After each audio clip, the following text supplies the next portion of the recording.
करने वाले हैं ब्रेस्ट कैंसर के बारे में, जो प्रीवियसली हमने फर्स्ट पार्ट का यहाँ पे आपको एक्सप्लेनेशन दिया था। आज हम बात कर रहे हैं ब्रेस्ट कैंसर के सेकंड पार्ट को आपके सामने लेके आ रहे हैं, और जो प्रीवियस बातें की उन्हीं को हम आगे लीड करते हुए फिर आपको और इंटरेस्टेड बनाने वाले हैं इस टॉपिक को। देखो, तो हम बात करने वाले हैं अर्ली डिटेक्ट, यहाँ पे असेसमेंट की बात कर ली थी, अभी हम डिटेक्शन कर रहे हैं, मतलब ट्यूमर को आइडेंटिफाई किया जा रहा है। अब ट्यूमर को आइडेंटिफाई करने के लिए हम डिटेक्ट करते हैं, और अर्ली डिटेक्शन के लिए क्या किया जाता है, स्क्रीनिंग करते हैं। Regular breast self examination is the early detection of breast cancer. Breast cancer का अर्ली डिटेक्ट करने के लिए रेगुलर क्या किया जाता है, ब्रेस्ट सेल्फ एग्जामिनेशन किया जाता है। ठीक है, ब्रेस्ट सेल्फ एग्जामिनेशन कब करते हैं, तो perform regularly 7 to 10 days after menses. ठीक है, जब मेंस्ट्रुअल साइकिल आती है फीमेल्स में, उस मेंस्ट्रुअल साइकिल के बाद में 7 से 10 दिन तक रेगुलरली क्या चेक करते हैं, breast self examination. Breast self examination menstrual cycle के बाद में हार्मोन्स चेंज होते हैं, हार्मोन्स वापस बनते हैं, उसके दौरान ट्यूमर बनने के चांस रहते हैं। तो ब्रेस्ट सेल्फ एग्जामिनेशन मेंसेस के 7 से 10 दिन तक करते हैं। ठीक है, मेंस्ट्रुअल साइकिल आने के 7 से 10 दिन तक क्या करते हैं, ब्रेस्ट सेल्फ एग्जामिनेशन करते हैं। Student clear? Yes. Post menopausal clients और client with have had a hysterectomy, uterus को निकाल दिया गया है तो साइकिल नहीं आएगी। और मेनोपॉज, फीमेल के अंदर मेंस्ट्रुअल साइकिल सीज हो गई है, टाइम है वो कंप्लीट हो गया, मेंस्ट्रुअल साइकिल का साइकिल सीज हो गई, अब लाइफ में और साइकिल नहीं आएगी, तो या तो मेनोपॉज हो जाए, ठीक है, मेनोपॉज के बाद या यूट्रस को निकाल दिया जाए। तो उसमें ब्रेस्ट सेल्फ एग्जामिनेशन कैसे करना, कि आपको नॉर्मली तो पता चल गया कि मेंसेस है उसके 7 से 10 दिन तक हमको ब्रेस्ट सेल्फ एग्जामिनेशन करने हैं, बट किसी फीमेल के अंदर यूट्रस को निकाल दिया गया या किसी फीमेल्स के अंदर मेनोपॉज हो गया है, तो उसमें फिर ब्रेस्ट सेल्फ एग्जामिनेशन कैसे करना है, तो should perform breast self examination regularly as well. तो उसमें कोई फिक्स नहीं है, उसमें क्या है कि जब भी हमको मतलब ऐसा फील हो कुछ अबनॉर्मल, तो हम रेगुलरली क्या कर सकते हैं, ब्रेस्ट सेल्फ एग्जामिनेशन करते हैं। वहाँ पे तो हम मेंसेस के बाद में करेंगे, लेकिन यहाँ पे मेंसेस नहीं है तो हम कभी भी रेगुलरली क्या कर सकते हैं, जब भी हमको नीड हो तो हम ब्रेस्ट सेल्फ एग्जामिनेशन कर सकते हैं।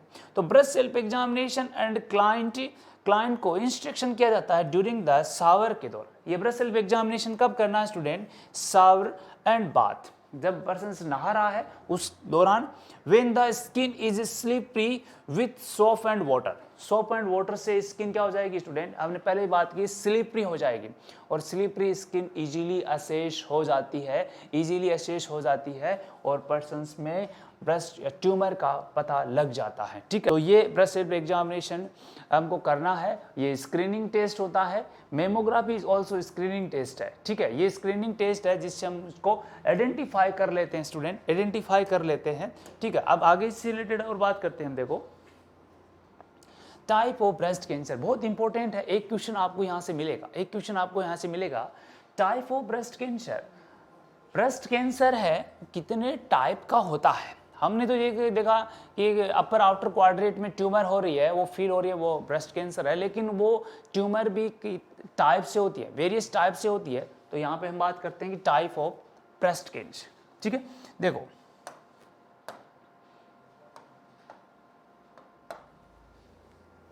पहला है डक्टल कार्सिनोमा इन सिटू।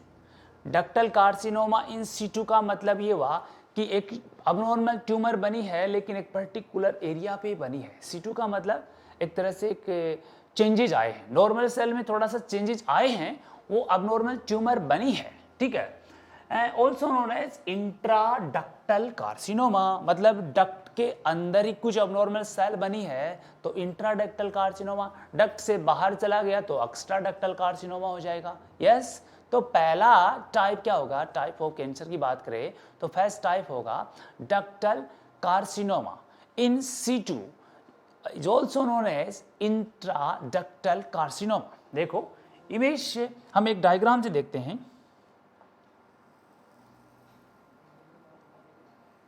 एक फीमेल का ब्रेस्ट है, ठीक है, ये फीमेल का ब्रेस्ट है, ये निप्पल वाला एरिया है, यहाँ से वेरियस टाइप की डक्ट होती हैं और आगे जाके लोब्यूल्स बना लेती है, ऐसा ही है, लोब्यूल्स बना लेती है, ठीक है।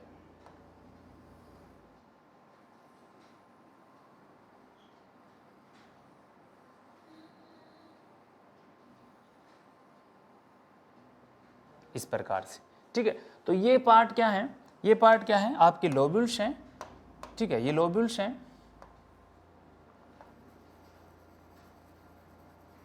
ये लोब्यूल्स हैं, सेल पाई जाती है, एसएनआई सेल पाई जाती है इनके अंदर, ये लोब्यूल्स हैं और ये डक्ट है, ये डक्ट है। अब देखो हुआ क्या, अब देखो ट्यूमर है, ट्यूमर यदि यहाँ बन गई है, ट्यूमर यदि यहाँ बन गई है, ये ट्यूमर है, ये ट्यूमर है, कैंसर की ट्यूमर है, ये ट्यूमर यदि डक्ट में बन गई है तो उसको कौन सा कार्सिनोमा बोलेंगे student, simply ductal carcinoma, ductal वाला कार्सिनोमा, ठीक है, जिसको हम क्या बोल सकते हैं, इंट्राडक्टल कार्सिनोमा, ठीक है। पहली नेक्स्ट बार है, सेकंड टाइप होता है लोब्यूलर कार्सिनोमा। लोब्यूलर कार्सिनोमा का मतलब कार्सिनोमा हुआ है बट लोब में हुआ है, लोब में हुआ है, तो ये आपके लोब्यूलर हैं, ये लोब्यूलर हैं, इन लोब्यूल के अंदर यदि मैं यहाँ पे एक कलर दिखा रहा हूँ, ये ट्यूमर का कलर है, ये ट्यूमर है, ये ट्यूमर लोब में हुई है, तो उसको कौन सी ट्यूमर बोल देंगे, उसको कौन सी ट्यूमर, लोब्यूलर कार्सिनोमा। डक्ट में हुई है ट्यूमर तो उसको बोलते हैं कि डक्टल कार्सिनोमा। दो टाइप समझ में आ गए।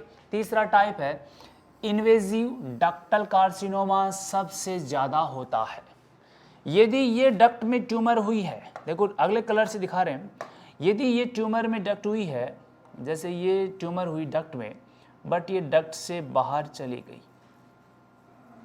ये डक्ट से बाहर चली गई है तो इसको क्या बोलेंगे, इन्वेजिव। इन्वेजिव का मतलब बाहर की तरफ मूव कर गई है, इन्वेड हो गई है, ductal carcinoma. Invade ductal carcinoma है, ये इन्वेड डक्टल कार्सिनोमा है, इन्वेड डक्टल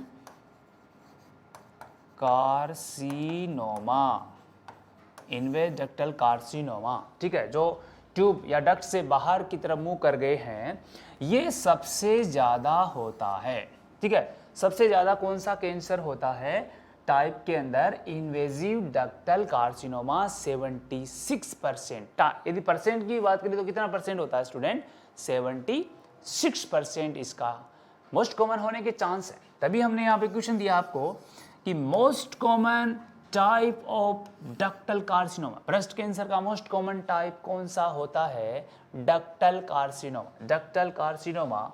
और चौथा टाइप कौन सा, invasive ductal, invasive lobular, sorry ये लोब्यूलर है, इन्वेजिव लोब्यूलर कार्सिनोमा। इसका मतलब ये जो ट्यूमर लोब में बनी थी ये इन्वेड हो गई, ठीक है, ये लोब से इन्वेड होगी, लोब्यूल से इन्वेड हो गई, तो इसको क्या बोलेंगे, इसको क्या बोलेंगे, इन्वेसिव, इन्वेसिव लोब्यूलर कार्सिनोमा, ठीक है। इन्वेजिव लोब्यूलर कार्सिनोमा लोब से बाहर चली गई है, चौथा टाइप होता है। डक्ट से बाहर चली गई tumour, invade ductal carcinoma most common होता है, मोस्ट कॉमन होता है। और कितना होता है मोस्ट कॉमन, 76% होता है, 76% होता है, ठीक है। इसके अलावा यदि ट्यूमर डक्ट के अंदर है तो इसको बोलेंगे डक्टल कार्सिनोमा, और लोब के अंदर है तो उसको बोलेंगे लोब्यूलर कार्सिनोमा। चार टाइप के कैंसर, चार टाइप के ब्रेस्ट कैंसर की टाइप पढ़ाई हमने, जहाँ पे मोस्ट कॉमन कौन सा है, ये क्वेश्चन बनेगा तो मोस्ट कॉमन कौन सा है, इन्वेजिव डक्टल कार्सिनोमा 76% होता है। Yes, clear. आगे देखो, आगे देखते हैं इससे रिलेटेड टाइप्स की बात हमने कर ली है, अब आगे बात करते हैं स्टेज ऑफ कैंसर। भाई कैंसर की अलग अलग स्टेज होती है कि सबसे पहले ट्यूमर थोड़ा सा बना, ठीक है, ट्यूमर की साइज बढ़ी, ज़्यादा धीरे धीरे साइज बढ़ेगी, सराउंडिंग ऑर्गन में चला जाएगा और इतनी साइज बढ़ के मेटास्टेसिस हो जाएगी। इस सीक्वेंस में हम स्टेज लेके आ रहे हैं आपके सामने। देखो स्टेज ऑफ कैंसर में पहली बात करते हैं स्टेज 0। स्टेज 0 के अंदर क्या हुआ, स्टेज 0 में क्या हुआ कि the cancer has diagnose early, यदि किसी पर्सन्स को प्रीवियस ब्रेस्ट से रिलेटेड हिस्ट्री थी तो उसका हमने जितना जल्दी हो सके डायग्नोज कर लिया जाता है। Is also known as ductal carcinoma in situ. 0 stage है, उसमें जो नॉर्मल सेल है उसमें थोड़ा सा प्रोलिफरेशन हुआ, पर्टिकुलर एरिया में थोड़ा सा प्रोलिफरेशन हुआ है, तो उसको बोलेंगे ductal carcinoma in situ, ductal carcinoma in situ. ठीक है, अब देखो ये जो थोड़ा सा जो चेंजेस हुआ वो धीरे धीरे बढ़ने लग जाएगा। सेकेंड स्टेज में साइज अप टू 2 सेंटीमीटर, उस ट्यूमर की साइज 2 सेंटीमीटर तक हो जाती है, तो वो कौन सी स्टेज वाला कैंसर होगा?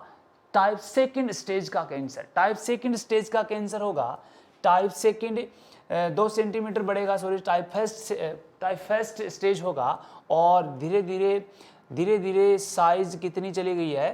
5 सेंटीमीटर तक, साइज 5 सेंटीमीटर तक चली गई है। कौन सी stage? Second stage. Second stage ये 5 सेंटीमीटर होने के बाद में ये एक्सिलरी नेक लिम्फ नोड में इन्वॉल्वमेंट हो जाता है, यानी जो ट्यूमर था वो ब्रेस्ट के अंदर था, लेकिन 5 सेंटीमीटर की ट्यूमर बन गई तो ये एक्सिलरी लिम्फ नोड और नेक की लिम्फ नोड में को भी इन्वॉल्व कर लेती, वहां पे भी ये स्प्रेड होने लग जाती है ना। तो 5 सेंटीमीटर, ये क्वेश्चन आया हुआ है कि फीमेल के ब्रेस्ट कैंसर है और उस ब्रेस्ट कैंसर में जो ट्यूमर बनी है वो 5 सेंटीमीटर की है, तो वो कौन सी स्टेज का कैंसर है? वो कौन सी स्टेज का कैंसर है? तो टाइप या स्टेज सेकंड का कैंसर है, सेकंड का। यदि 5 सेंटीमीटर से ज्यादा हो जाए, यदि 5 सेंटीमीटर से ट्यूमर की साइज ज्यादा हो जाए तो कौन सी स्टेज बोलेंगे? स्टेज थर्ड बोलेंगे, स्टेज थर्ड बोलेंगे।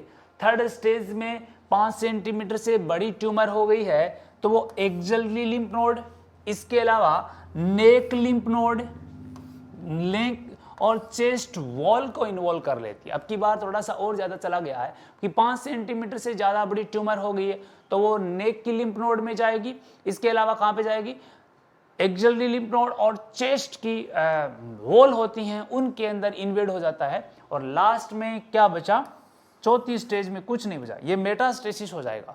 फिर ये बोन में चला जाएगा, लंग्स में चला जाएगा, लीवर में चला जाएगा, ब्रेन में चला जाएगा। ठीक है, तो मेटास्टेसिस कहाँ कहाँ होता है? मेटास्टेसिस बोन में होगा, बोन में होगा, लंग्स में होगा, लीवर में होगा और ब्रेन में होगा। यहाँ तक मेटास्टेसिस हो जाएगा और लास्ट की स्टेज में कोई ट्रीटमेंट नहीं होता है। ये टर्मिनल कैंसर बोलते हैं इसको, टर्मिनल कैंसर होता है, लास्ट स्टेज ऑफ कैंसर होता है जहाँ पे पर्सन्स का कोई ट्रीटमेंट नहीं किया जाता है। ठीक है, कोई ट्रीटमेंट होता ही नहीं है, क्योंकि यहाँ पे क्या ट्रीट करोगे आप? ब्रेस्ट को करोगे, बोन को करोगे, लंग्स को करोगे, लीवर को करोगे या ब्रेन को करोगे। ठीक है, तो ये है आपकी स्टेज ऑफ कैंसर जहाँ पे क्वेश्चन बनेंगे, बहुत ईजी बनेंगे कि यदि ट्यूमर है, पर्टिकुलर नॉर्मल सेल में थोड़ा प्रोलिफरेशन हुआ तो कार्सिनोमा इन सीटू बोलेंगे। 0 स्टेज, 2 सेंटीमीटर तक चला गया है ट्यूमर की साइज तो स्टेज फर्स्ट। 5 सेंटीमीटर तक चले गई है तो स्टेज सेकंड। 5 सेंटीमीटर से ज़्यादा तो सेकंड से थर्ड स्टेज, और मेटास्टेसिस हो गया है तो कौन सी स्टेज बोलेंगे?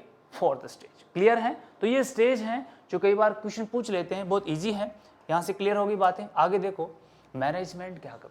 पता चल गया कि ट्यूमर है, ट्यूमर की स्टेज का भी पता चल गया है, तो अब क्या मैनेजमेंट करना हमको? पहले हम क्या करेंगे? पहले उस ट्यूमर को सर्जरी करने से पहले उसको ऐसे ही किल करने की कोशिश करेंगे कि वो ट्यूमर की जो नॉर्मल सेल से जो अबनॉर्मल हुआ है उसको किल कैसे किया जाए। ठीक है, तो यहाँ पे पहले हम मैनेजमेंट कौन सा कर रहे हैं? Non surgical intervention. Non surgical intervention में सर्जरी नहीं करते हैं, मेडिकल सपोर्ट या मेडिकल के द्वारा उस ट्यूमर को ट्रीट करने की कोशिश करते हैं। तो यहाँ पे नॉन सर्जिकल में पहले क्या लेते हैं? कीमोथेरेपी, कीमो की डोज लगाते हैं। ये कीमो क्या करते हैं? उस ट्यूमर को जाके क्या करती हैं? किल करती है, यानी अबनॉर्मल सेल को यहाँ पे किलिंग करती है, उनको डिस्ट्रॉय करती है।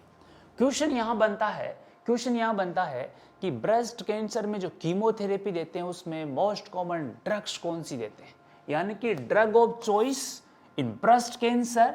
तो उसका क्वेश्चन बहुत बार क्वेश्चन एग्जाम में पूछ गया है।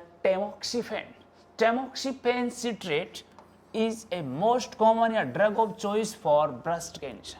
ब्रेस्ट कैंसर की ड्रग ऑफ चॉइस का क्वेश्चन बनेगा और ये बहुत इजी तरीके से बनेगा, तो हम इजी तरीके से याद रखेंगे कि drug of choice for breast cancer tamoxifen citrate, ठीक है। ये ब्रेस्ट कैंसर में वो यूजफुल ड्रग होती है। करती क्या है, यहाँ पे एक्शन देखते हैं इसका कि मोड ऑफ एक्शन क्या है।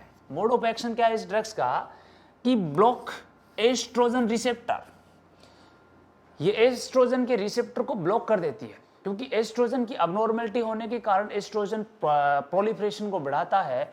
तो यदि एस्ट्रोजन के रिसेप्टर को ब्लॉक कर देंगे तो एस्ट्रोजन का एक्शन खत्म हो जाएगा, प्रोलिफरेशन होना बंद हो जाएगा, ठीक है। तो ये क्या कर रही है, ब्लॉक द एस्ट्रोजन रिसेप्टर को ब्लॉक कर रही है, blocking of the proliferation action. तो जैसे ही ब्लॉक होगा रिसेप्टर, प्रोलिफरेशन एक्शन बंद हो जाएगी of oestrogen of memory epithelium. Epithelium, तो मेमोरी एपिथेलियम के अंदर जो प्रोलिफरेशन हो रहा था वो किसके कारण, एस्ट्रोजन की अबनॉर्मलिटी कारण हो रहा था। एस्ट्रोजन के रिसेप्टर को ब्लॉक कर दिया स्टूडेंट, तो उसको ब्लॉक करने के बाद में एस्ट्रोजन का एक्शन खत्म, एक्शन खत्म तो प्रोलिफरेशन कम हो जाएगा, प्रोलिफरेशन ब्लॉक हो जाएगा। और कितना डोज देते हैं इसका, 20 से 40 mg पर डे, 20 से 40 mg पर डे टेमोक्सिफेन सिट्रेट की डोज दी जाती है। एक्शन समझ में आ गया है, तो यहाँ पे बातें क्लियर हो गई है, क्वेश्चन बनेगा और हम यहाँ पे इजीली इसको सही करके आएंगे। क्लियर है, ओके। देखो आगे इसी से रिलेटेड आगे और मैनेजमेंट की बात कर रहे हैं। कुछ नोट लगे हुए हैं स्टूडेंट जो बहुत इजी है और बहुत क्वेश्चन लेके आएंगे, ठीक है, और बहुत इंपॉर्टेंट है। क्या है कि most reliable early indication of infection. आपको पता है आप एक पेशेंट को क्या दे रहे हो, डोज दे रहे हो, कीमो की डोज दे रहे हो। लंबे समय से कीमो की डोज लेने से क्या हो जाएगा, हमारी बॉडी में कुछ चेंजेस आएंगे, क्योंकि जो कीमोथेरेपी है वो अबनॉर्मल सेल के साथ साथ नॉर्मल सेल को भी किल करती है। जैसे हेयर फॉलिकल्स वाली सेल्स को किल करती है, पर्सन्स के बाल उड़ जाते हैं, हेयर लॉस हो जाते हैं, एलोपेशिया बोलते हैं। हेयर लॉस को क्या बोलते हैं, एलोपेशिया। तो पर्सन्स में कीमोथेरेपी से क्या हो सकता है, एक तो हेयर के लॉस, हेयर लॉस होते हैं जिसको क्या बोलते हैं, एलोपेशिया, एलोपेशिया, ठीक है, हेयर लॉस हो जाएंगे। एक बात, दूसरी बात है कि देखो लाइन क्या लिखा है कि most reliable early indicator of infection in a client who is neutropenic. Neutropenia का मतलब डिक्रीज WBC काउंट, यानी कि न्यूट्रोपीनिया का एक WBC है, तो WBC का लेवल कम हो जाता है, WBC का लेवल कम हो जाता है। जो पर्सन्स कीमोथेरेपी लेते हैं, नडर, नडर का मतलब क्या होता है, नडर का मतलब होता है कि डिक्रीज WBC काउंट। नडर का मतलब क्या होता है student, decrease WBC count. WBC की काउंट इसमें कम हो जाती है क्योंकि ये नॉर्मल सेल को भी क्या करती है, डिस्ट्रॉय करती है। यानी कि जो कीमोथेरेपी देते हैं ये हमारे बोन मेरो पे जाके अटैक करती है, और हमारा बोन मेरो क्या करता है, RBC WBC प्लेटलेट्स का फॉर्मेशन करता है। तो जब RBC WBC प्लेटलेट्स प्रॉपर रूप से नहीं बनेगी तो WBC का लेवल कम हो जाएगा, तो इन्फेक्शन इजीली होंगे कि नहीं होंगे, यस होंगे कि नहीं होंगे, इजीली होंगे। इन्फेक्शन इजीली होंगे, इन्फेक्शन में फीवर आती कि नहीं आती, टेम्परेचर बढ़ने वाला है, टेम्परेचर बढ़ने वाला है। तो देखो most reliable early indication of infection, WBC कम होगी, इन्फेक्शन होगा, इन्फेक्शन होगा तो फीवर आएगा।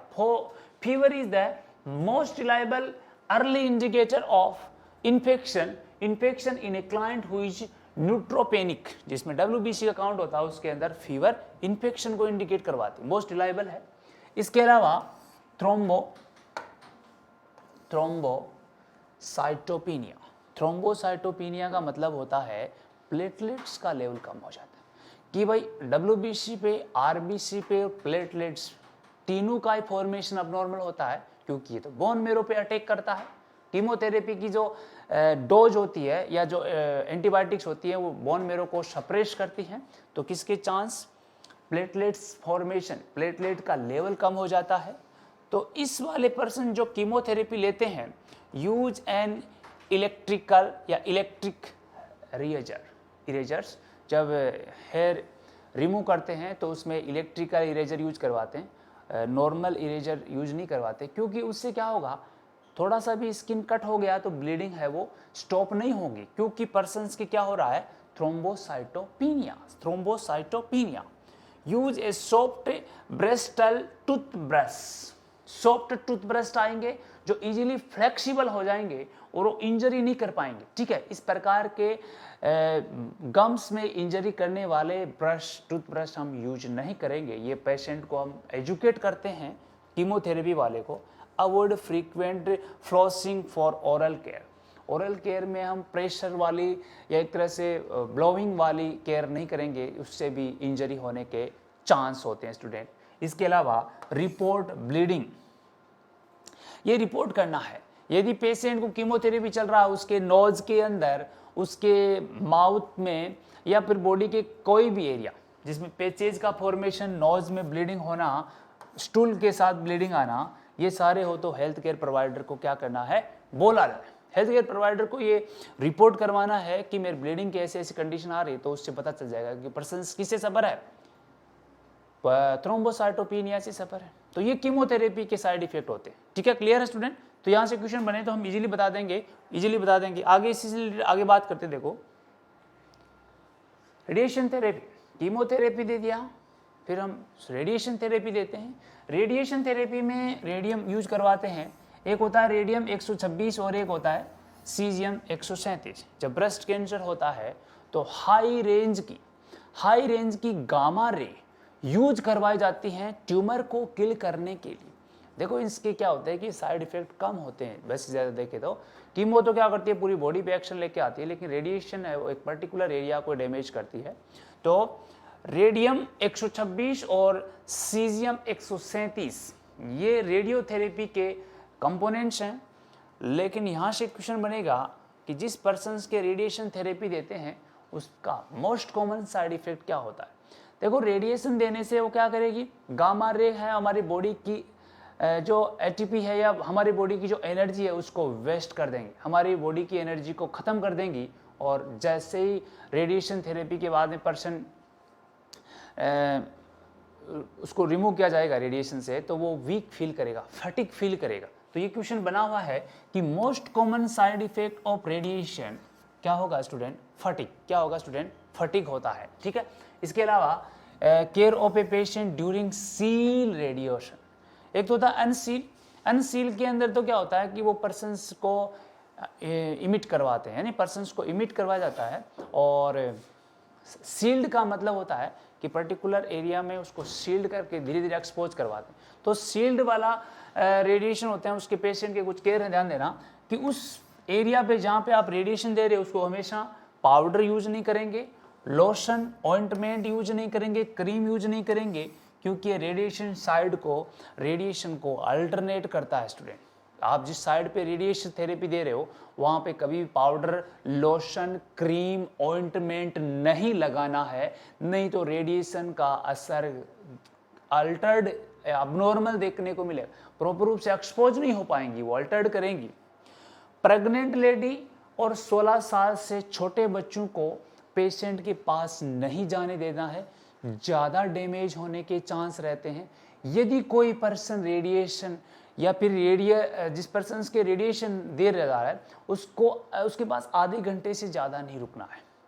जो भी पर्सन विजिट करते हैं वो आधे घंटे से ज़्यादा नहीं रुकना है। 6 फीट की दूरी बना के देखना है, 6 फीट की दूरी रखी जाएगी, आधे घंटे से ज़्यादा नहीं रुकना है। प्रेग्नेंट लेडी को जाने नहीं देना है क्योंकि वो डायरेक्ट एक्सपोज होती है और बेबी पे असर डालती है। 16 साल से छोटे बच्चों के सेल्स होती है वो बहुत ज़्यादा एक तरह से मेचुरेशन की स्टेज होती है जहाँ पे अबनॉर्मल देखने को मिलता है। तो इन पर्सन्स को कभी भी रेडिएशन थेरेपी के पास नहीं जाने देता है, ठीक है। क्लियर है स्टूडेंट? ये रेडिएशन थेरेपी होगी। अब रेडिएशन और कीमो से काम नहीं चला है तो आगे क्या कर देंगे, कुछ हार्मोन्स के बाद में सर्जरी करेंगे, हार्मोनल मैनिपुलेशन। हमने देखा कि एक फीमेल्स के मेनोपॉज के बाद में ज़्यादा चांस हो रहे थे, है ना। तो देखो why the use of the medication in the post menopausal woman or other medication for estrogen receptor positive tumors, यानी एस्ट्रोजन रिसेप्टर्स के कारण उनको इस प्रकार से मॉडिफाई करना, इस प्रकार के हार्मोन्स यूज करवाते हैं। तो हार्मोन पिल्स से भी क्या कर सकते हैं हम, ट्यूमर को प्रिवेंट कर सकते हैं, ठीक है। इसके अलावा मोनोक्लोनल एंटीबॉडीज यूज करवाते हैं, ये रेडीमेड होती हैं। सच है, जैसे इसका एग्जांपल है ट्रांसटूजुमेब। ट्रांसटूजुमेब एक मोनोक्लोनल एंटीबॉडी होती है जिसको कैंसर को ट्रीट करने के लिए यूज करवाते हैं। Human epidermal growth factor receptor 2 positive, human epidermal growth factor receptor 2 है जो ब्रेस्ट कैंसर के लिए यूज करवाते हैं। तो ये ड्रग्स का याद रखना है आपको, मोनोक्लोनल एंटीबॉडी यूज करवाते हैं, हार्मोनल मॉडिफिकेशन यूज करवाते हैं ट्यूमर को ट्रीट करने के लिए, ठीक है। इसके अलावा हम बात करते हैं जो मोस्ट क्वेश्चन बनेगा ट्यूमर का, ट्यूमर की सर्जरी, और सर्जरी के बारे में बात करते हैं। सर्जिकल इंटरवेंशन, पहली सर्जरी करते हैं कौन सी, लंपेक्टोमी। जो लंप बना था उसको रिमूव करने वाली सर्जरी को लंपेक्टोमी। तो इसके अंदर क्या हुआ कि ट्यूमर आर एक्साइड, ट्यूमर को रिमूव किया गया है and remove lymph node dissection में बी परफॉर्म। ट्यूमर के साथ जिस लिम्फ नोड में ट्यूमर की सेल्स चली गई हैं उनको भी रिमूव करना वाली सर्जरी को क्या बोलेंगे, लंपेक्टोमी। तो लंप जो बना है उसको रिमूव करना, जिसमें हम ट्यूमर को और ट्यूमर के साथ लिम्फ नोड्स को रिमूव कर दिया, कौन सी सर्जरी, लंपेक्टोमी। क्लियर है। सिंपल मास्टेक्टोमी, ये मास्टेक्टोमी यानी कि हम ब्रेस्ट को यहाँ रिमूव कर रहे हैं बट सिंपल में, कॉम्प्लेक्स में नहीं है, सिंपल वे में। तो रिमूव द ब्रेस्ट के टिश्यू, है ना, ब्रेस्ट के टिश्यू जिसमें डक्ट वगैरह, लोब्यूल्स वगैरह, सराउंडिंग फैटी टिश्यू थे, इनको रिमूव किया है। निपल्स को रिमूव कर दिया। Lymph node are usually left intact, यानी कि ट्यूमर स्प्रेड नहीं हो रहा था लिम्फ नोड में, ट्यूमर एक पर्टिकुलर जगह पे बना था, तो वहां पे ब्रेस्ट के टिश्यू को रिमूव, निपल्स को, इनको हमने रिमूव कर दिया, लेकिन लिम्फ नोड को इन्वॉल्व नहीं किया है या उनको रिमूव नहीं किया है। कौन सी सर्जरी कहलाएगी स्टूडेंट, सिंपल। कौन सी सर्जरी कहलाएगी, सिंपल मास्टेक्टोमी। क्लियर है, ओके। नेक्स्ट वन है modify radial mastectomy. Modify radial mastectomy को मॉडिफाई किया गया। मॉडिफाई का मतलब ज्यादा ऐसे नॉर्मल टिश्यू को बचाने की कोशिश करेंगे और अबनॉर्मल को निकालने की कोशिश करेंगे, वो तो होते मॉडिफाई, ठीक है। तो इसको, इस सर्जरी को कुछ मॉडिफाई करके बनाया गया है जिससे ज्यादा टिश्यू डैमेज, ज्यादा टिश्यू लॉस बॉडी से नहीं करने पड़े। तो इसमें क्या किया, ग्रेट टिश्यूज होते, बड़े बड़े टिश्यूज जैसे फैटी टिश्यूज है जो ब्रेस्ट को बनाने में सहायक होते हैं, उन टिश्यू को, निपल्स को, लिम्फ नोड को रिमूव कर दिया। देखो पहले वाले में सिंपल में तो लिम्फ नोड को छोड़ दिया था, लेकिन इसमें तो लिम्फ नोड को भी इन्वॉल्व कर दिया। तो ग्रेट टिश्यू हो गए, निपल्स हो गई और लिम्फ नोड, तीनों को रिमूव कर दिया। कौन सी surgery, modified mastectomy surgery, radial. Last one है रेडिकल मास्टेक्टोमी, उसमें पूरे ब्रेस्ट को ही रिमूव कर दिया, ब्रेस्ट के साथ साथ जितनी भी टिश्यू है, मसल, सबको रिमूव कर दिया। यानी कि हम बोल सकते हैं कि ब्रेस्ट टिश्यू थे, निपल्स थी, लिम्फ नोड्स थी, मसल्स को भी रिमूव कर दिया। कौन सी सर्जरी, रेडिकल मास्टेक्टोमी। तो रिमूव ऑल ब्रेस्ट टिश्यू और मसल्स, जैसे पेक्टोरलिस मेजर, हमारे चेस्ट की मसल्स, पेक्टोरलिस मेजर माइनर दोनों मसल्स को रिमूव कर दिया, टिश्यू, ग्रेट टिश्यू को रिमूव कर दिया, निपल्स को रिमूव कर दिया और लिम्फ नोड को रिमूव कर दिया। सारे इंटायर ब्रेस्ट को रिमूव करने वाली सर्जरी का नाम बताओ, रेडिकल मास्टेक्टोमी। क्वेश्चन बनेगा, एग्जाम में क्वेश्चन बनेगा कि पूरे ब्रेस्ट को निकालने वाली सर्जरी को रेडिकल मास्टेक्टोमी बोलते हैं। तो 4 टाइप की सर्जरी है, बहुत इजी तरीके से है कि लंपेक्टोमी का मतलब जो ब्रेस्ट का ट्यूमर था उसको रिमूव कर दिया, ठीक है, या फिर लिम्फ नोड में फैल गया था उसको रिमूव कर दिया, वो लंपेक्टोमी। सिंपल मास्टेक्टोमी में क्या किया कि जो टिश्यू थे, ब्रेस्ट कैंसर साइड्स को और इसके अलावा निपल्स को, लेकिन लिम्फ नोड को नहीं किया, सिंपल वाला। इसके अलावा मॉडिफाइड रेडिकल मास्टेक्टोमी के अंदर हमने क्या किया, ग्रेट टिश्यू को, निपल्स को और लिम्फ नोड को रिमूव कर दिया, बट मसल्स को नहीं किया है। इसमें क्या नहीं किया है, नॉट रिमूव मसल्स, इसमें मसल्स को रिमूव नहीं किया है। तो ये होती है मॉडिफाइड रेडिकल मास्टेक्टोमी। और रेडिकल मास्टेक्टोमी जिसमें great tissue, nipple, lymph node और मसल्स को भी रिमूव कर दे, कौन सी सर्जरी, रेडिकल मास्टेक्टोमी। 4 टाइप की सर्जरी है और ये क्वेश्चन कैसे आएगा वो देखो, क्वेश्चन कैसे आएगा, ये है कि the removal of entire breast, पूरे ब्रेस्ट को रिमूव कर दिया गया, पूरे ब्रेस्ट को रिमूव कर दिया गया है, जिसके अंदर pectoralis major minor muscles neck lymph node which is followed by skin grafting is procedure is called. वहां पे सारी मसल्स को रिमूव कर दिया, pectoralis major minor breast tissue सबको रिमूव कर दिया। अब है उसकी जगह है जहां से रिमूव किया वहां पे हमको ग्राफ्टिंग करनी पड़ेगी, दूसरी साइड से स्किन लाके चिपकानी पड़ेगी। इस प्रकार की सर्जरी का नाम बताओ। तो ऑप्शन पहला है सिंपल मास्टेक्टोमी। देखो सिंपल में हमने पढ़ा था कि ब्रेस्ट टिश्यू को, ठीक है, ब्रेस्ट टिश्यू को, निप्पल को रिमूव करना है, लिम्फ नोड को रिमूव नहीं करना है, तो ये तो नहीं होगी। मॉडिफाइड रेडिकल मास्टेक्टोमी के अंदर लिम्फ नोड, निप्पल और ब्रेस्ट टिश्यू को रिमूव किया जा रहा था, तो इसमें मसल्स रिमूव नहीं हो रही थी।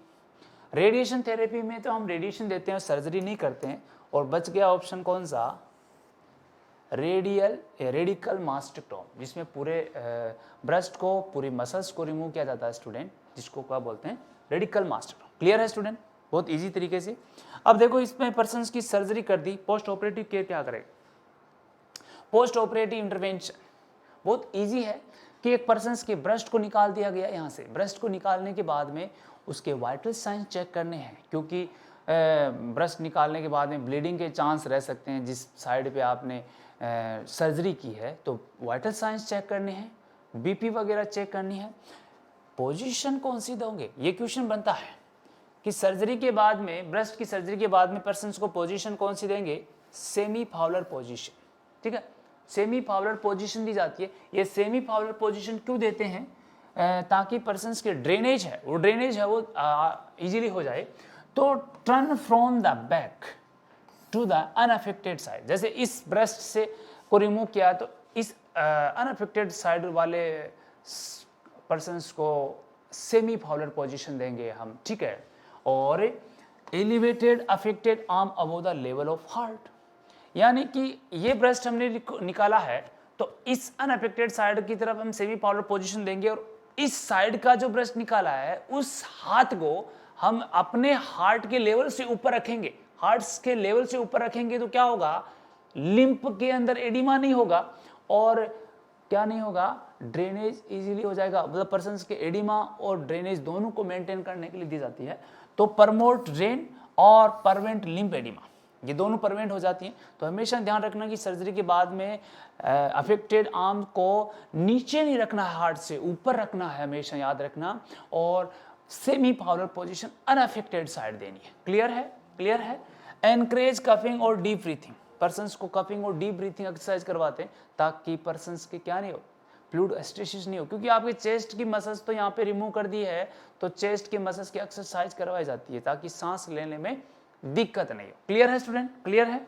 तो ये हमने पोस्ट ऑपरेटिव केयर देखी, इसको आगे और बात करते हैं इससे रिलेटेड। देखो एक स्पेशल पोर्ट आता है जिसका नाम है जैक्सन प्रोट, जैक्सन प्रोट। जैक्सन प्रोट को जेपी ड्रेन भी बोलते हैं। क्या बोलते हैं इसको, जेपी ड्रेन बोलते हैं। जहाँ पे हमने सर्जरी की है उस पार्ट को यहाँ पे निकाल दिया, वहाँ से जो ड्रेनेज आते हैं उसके लिए स्पेशल एक बैग आता है जिसको जैक्सन प्रोट बोलते हैं। जैक्सन प्रोट जेपी ड्रेन होता है, is a close suction device machine होती है।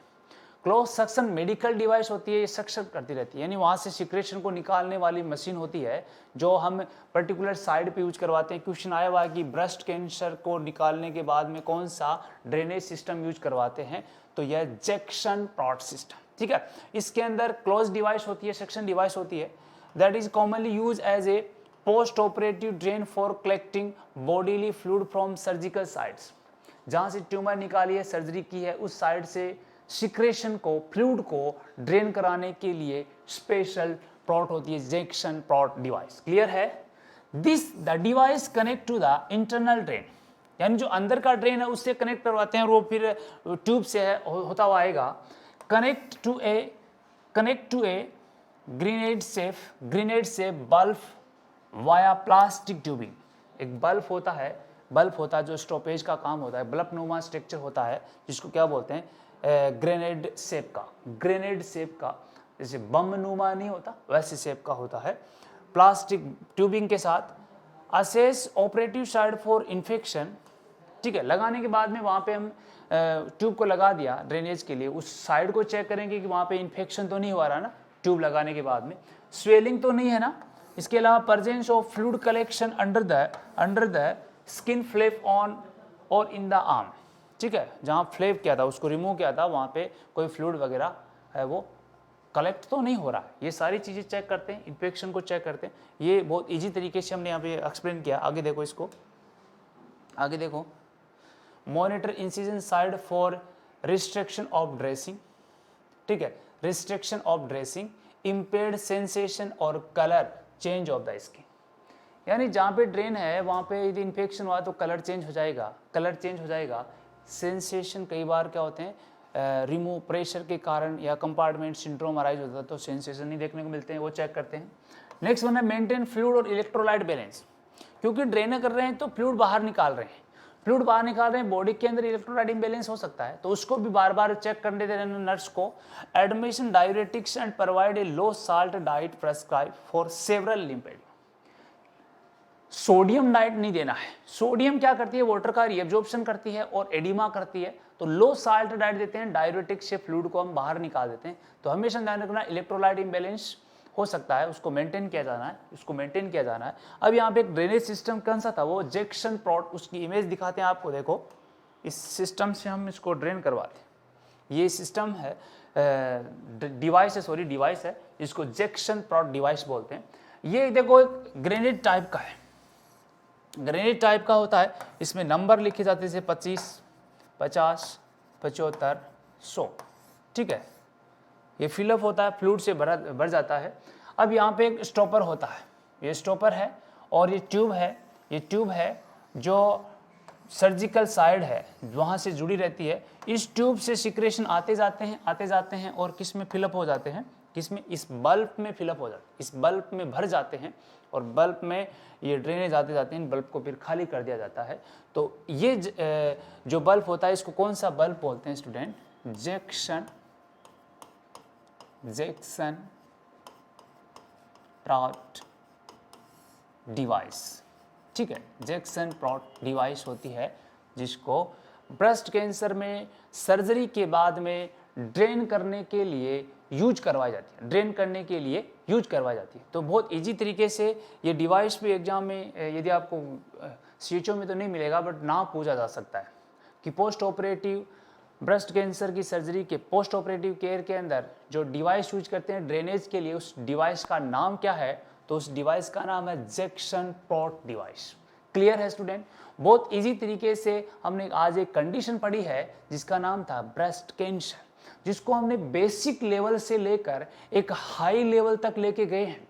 यहाँ से बाहर कोई क्वेश्चन नहीं मिलने वाला आपको। हमने देखो सबसे पहले से लेकर लास्ट तक सारी बातें की हैं कि ब्रेस्ट कैंसर इंडिया का मोस्ट कॉमन कैंसर है, ये लिम्फ नोड से स्प्रेड होता है, ये बोन, लंग्स, लीवर, ब्रेन में स्प्रेड होता है।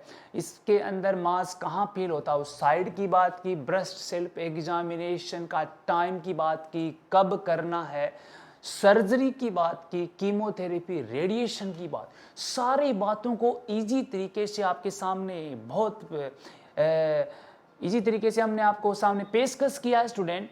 तो हम यही आशा करते हैं कि ब्रेस्ट कैंसर से रिलेटेड कोई भी क्वेश्चन है वो आपको कन्फ्यूजन नहीं करेगा। और यदि आपको इससे रिलेटेड कोई भी कन्फ्यूजन है, ठीक है, तो हमारे चैनल पे आपको एक लिंक दिया गया है, उस लिंक पे जाके आप कोई भी कमेंट कर सकते हैं, लिख सकते हैं। कोई डाउट है तो वहाँ पे आप कमेंट करके हमको इजी तरीके से और ज़्यादा पूछ सकते हो, ठीक है स्टूडेंट। तो हम अगली क्लास में कुछ अलग से कुछ स्पेशल टॉपिक लेके आएंगे और आपको बहुत ज़्यादा इजी तरीके से एक्सप्लेन करेंगे। तो आज के लिए स्टूडेंट बहुत बहुत धन्यवाद आपको। हम यहाँ पे स्टॉपेज लेते हैं, फिर नेक्स्ट वीडियो में फिर मिलते हैं स्टूडेंट। Okay, next time